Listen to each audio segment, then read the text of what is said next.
Halo, di sini Uncle John. Saya akan menjelaskan kenapa ketika melakukan impact atau melakukan pukulan, baik overhead, drive atau apapun, itu posisi raket itu harus menggunakan forearm rotation ya, atau perputaran lengan seperti ini.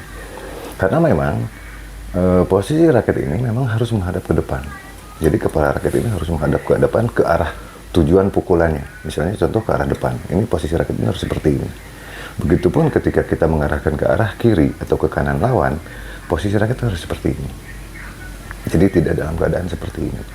Nah, makanya ketika pukulan tuh harus forearm itu memang harus selalu diputar seperti ini. Nah, itu harus diputar. Jadi peregangan ini. Kenapa seperti itu? Karena walaupun kita tidak menggunakan raket, ketika dengan natural tangan seperti ini, ketika kita melakukan pukulan atau mengambil, itu posisi tangan itu harus dengan posisi menghadap seperti ini. Begini. Nah, ketika mengambil pun begini. Atau misalnya menghadap. Pukulan atau pegangan grip, American grip atau seperti gebuk kasur seperti ini, kenapa jarang digunakan di klub-klub atau secara profesional ya digunakan? Kenapa?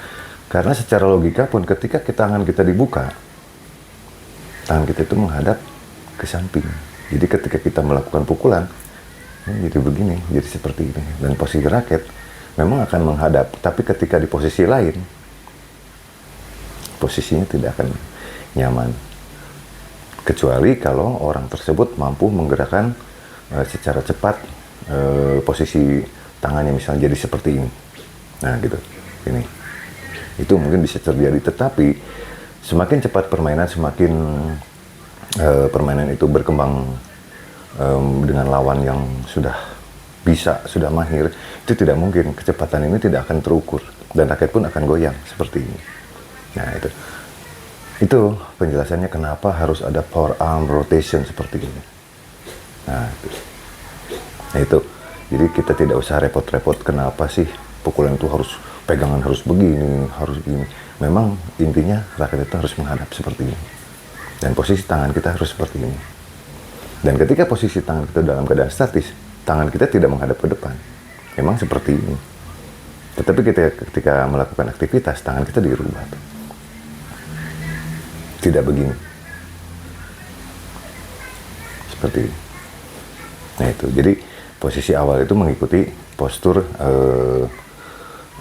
gerak asal tangan. Pegangan itu seperti ini, gerak asal tangan seperti ini. Tetapi ketika kita melakukan gerakan inti, tetap diputar menggunakan forearm rotation. Selamat mencoba. Itu penjelasan yang sebetulnya simpel. Bulu tangkis itu tidak usah harus teori begini begitu. Kita ikutin aja tekstur badan kita. Bahkan ketika mukul pun melakukan swing, ini tangan kita harus diputar seperti ini. Ya memang kita ketika kita melakukan pukulan memang harus menghadap. Tidak begini. Makanya diputar tangan. Nah, seperti itu. That's it. Saya Uncle John dari Setra Buana. Terima kasih.